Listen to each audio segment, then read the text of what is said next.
Welcome to my channel. एक घने सरसब्ज जंगल में बाबर नामी एक नर्म दिल और मेहरबान हिरन रहता था। वो हमेशा दूसरों की मदद करता, चाहे वो बड़े जानवर हों या छोटे।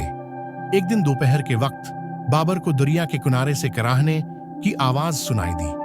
वो आवाज की तरफ गया तो एक जख्मी चीता जमीन पर पड़ा हुआ मिला। वो बहुत कमजोर और दर्द में था। चीता, जो कि जंगल में जालिम और मगरूर माना जाता था, बेबसी से बाबर को देख रहा था।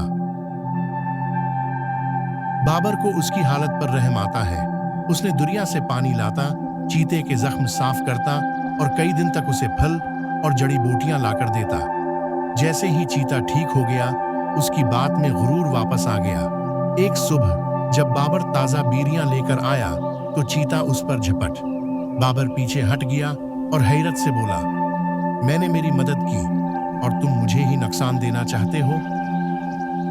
चीता घबराया, मैं भूखा हूं और मेहरबानी कमजोरों का काम है। इसी लम्हे दरख्तों पर बैठे परिंदे चीखने लगे, बंदरों ने डंडे बरसाए और हाथियों ने जोर से जमीन पर तीर मारे। जंगल के तमाम जानवरों ने मिलकर चीते को भगा दिया। बाबर चुपचाप खड़ा रहा। दिल तो टूटा था, मगर उसे कोई अफसोस न था। इसी शाम एक अक्लमंद लोग बोला, मेहरबानी हमेशा सही रास्ता है, चाहे उसका बदला मिले या न मिले। बाबर जंगल में मेहरबानी की मिसाल बन गया। Thanks for watching the video.